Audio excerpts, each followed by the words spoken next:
கர்த்தருடைய பரிசுத்த நாமத்திற்கு ஸ்தோத்திரம் உண்டாவதாக. இன்றைய ஜீவ வார்த்தை நிகழ்ச்சியை கேட்டுக்கொண்டிருக்கும் அனைவரையும் கர்த்தருடைய பரிசுத்த நாமத்தினால் வாழ்த்துகிறேன், ஆசீர்வதிக்கிறேன். இன்றைய தின தியானத்திற்கு தேவன் கொடுத்த வேத பகுதி சங்கீத புஸ்தகம், அதில் 43ஆம் சங்கீதம் 3ஆம் வசனம். 43ஆம் சங்கீதம் 3ஆம் வசனம்.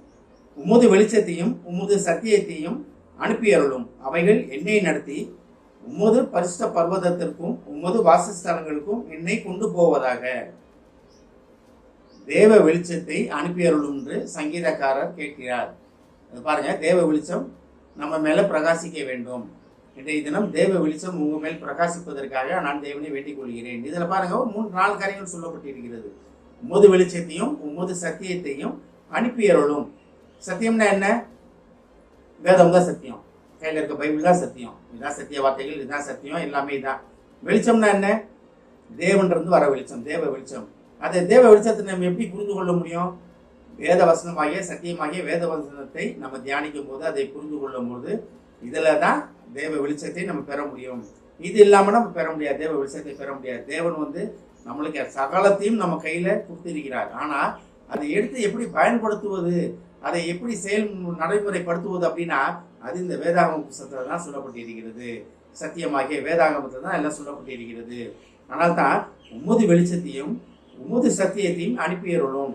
அப்ப ஒரு திருப்பி கேட்கிறார் சங்கீதக்காரர், திருப்பி தேவன்கிட்ட கேட்கிறார், ஆண்டவரே, ஏற்கனவே நீங்க சொல்லியிருக்கீங்க, ஏற்கனவே நீங்க செஞ்சிருக்கீங்க, அதில் எனக்கு புரியல ஆண்டவரே, அதனால திருப்பி எனக்கு சொல்லித்தாருங்க ஆண்டவரே, திருப்பி எனக்கு அனுப்புங்க ஆண்டவரே அப்படின்னு கேட்கிறார். நம்மளும் வாய்களை திறந்து, தேவனே, இது வரைக்கும் அறியாத காலங்களில் விட்டுற மாட்டவரே, நான் இப்போ தெரிஞ்சுக்கணும்னு ஆசைப்படுறேன் ஆண்டவரே, உமது சத்தியத்தையும் உமது வெளிச்சத்தையும் அறிந்து அதுபடி நடக்க ஆசைப்படுகிறேன் ஆண்டவரே அப்படின்னு நம்ம எப்போ கேட்குறோமோ, தேவன் அப்போ அவர் விரும்புகிற வழியில் நம்மை நடத்துவார். அதாவது நீங்களே உங்களை பரிசுத்தமாக்கி கொள்ளவே முடியாது. இந்த வேத வெளிச்சமும் வேத சத்தியமும் தான் நம்மளை பரிசுத்தமாக்கும். அது அடுத்தது பாருங்க, அவைகள் என்னை நடத்தி உமது பரிசுத்த பர்வதத்திற்கும். அப்ப எவைகள் நம்மளை நடத்தும்? தேவ வெளிச்சமும் தேவனுடைய சத்தியமாகிய வேத வசனமும் நம்மை நடத்தும். எங்க நடத்தும்? பரிசுத்த பர்வதத்திற்கு நேராக. பரிசுத்த பர்வதம்னா நல்லா தெரியும், பரலோகத்துக்கு நேராக. அப்ப உமது வாசஸ்தலங்களுக்கும், நம்ம யோவான் எழுதின சுவிசேஷத்துல பார்க்கலாம், பிதாவின் வீட்டில் அநேக வாசஸ்தலங்கள் உண்டு. அப்ப அந்த வாசஸ்தலங்கள்ல நம்ம போய் நிரப்பப்படுவதற்காக, அந்த வாசஸ்தலங்களை நம்ம சுதந்திரத்துக் கொள்வதற்கு என்னை கொண்டு போவதாகன்றார். அப்ப எது கொண்டு போகும்? பார்த்த உமது வெளிச்சமும் தேவனுடைய வெளிச்சமும் தேவனுடைய சத்தியமும் தான் நம்மளை பிதாவின் வாசஸ்தலங்களுக்கு நம்மளை கொண்டு போகக்கூடிய ஒரு வழிமுறை. இதை நம்ம புரிந்து கொண்டோம்னா தான் தேவன் விரும்பும் சத்தியத்துல தேவன் விரும்பும் காரியங்களை நம்மளால் நிலைத்து நிற்க முடியும்.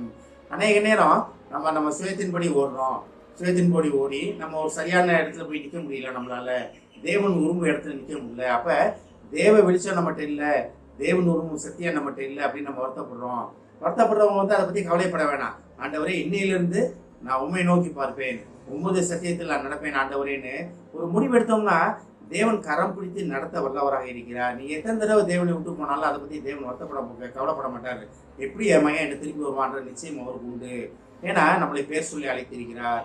உலக தோற்றத்துக்கு முன்னாலே நம்மளை அறிந்து கொண்ட தேவன். ஆனாலும் அதுக்கு எல்லாத்துக்குமே ஒரு லிமிட் உண்டு, அதை நம்ம அறிந்து கொள்ள வேண்டும்.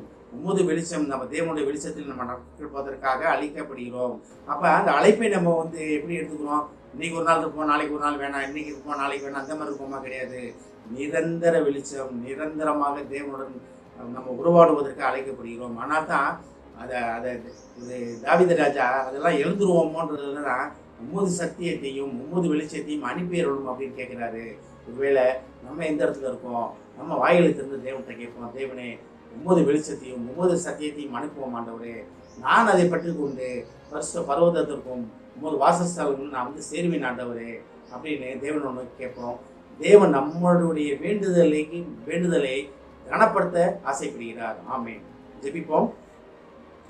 எங்களை அதிமனசும் அன்பின் பரலோக பிதாவே, உமது வெளிச்சத்தையும் உமது சத்தியத்தையும் எங்களுக்கு அனுப்பியதற்காக நன்றி ஆண்டவரே. அதை நாங்கள் பற்றி கொண்டு உமது பரிசுத்த பர்வதத்தில் உண்மை தரிசிக்க எங்களுக்கு உதவி செய்வதற்காக நன்றி ஆண்டவரே. இதை கேட்டுக்கொண்டு ஒவ்வொரு விசுவாசியும் ஆசீர்வதிக்கிறோம் அப்பா, ஒவ்வொரு குடும்பத்தையும் ஆசீர்வதிக்கிறோம் ஆண்டவரே. குடும்பத்திலே உமது வெளிச்சம் பிரகாசிக்கட்டும் ஆண்டவரே. ஏஸ்தாமே, ஒவ்வொரு குடும்பத்திலும் உமது வெளிச்சம் பிரகாசிக்கட்டும் ஆண்டவரே. அவள் இருக்கும் இடங்களிலே, இருக்கும் ஏரியாவிலே, இருக்கும் ஊரிலே தகப்பனே, உம்மது வெளிச்சத்தை பிரகாசிப்பவர்களாக, உம்மது வெளிச்சத்தை வெளிப்படுத்துவவர்களாக தெரிந்து கொண்ட மகா கிருபைக்கு நன்றி ஆண்டவரே. ஆசீர்வதிக்கும் இயேசுவின் மூலமாய் கேட்கிறேன் நல்ல பிதாவே, ஆமென். கர்த்தர் உங்களை ஆசீர்வதிப்பாராக.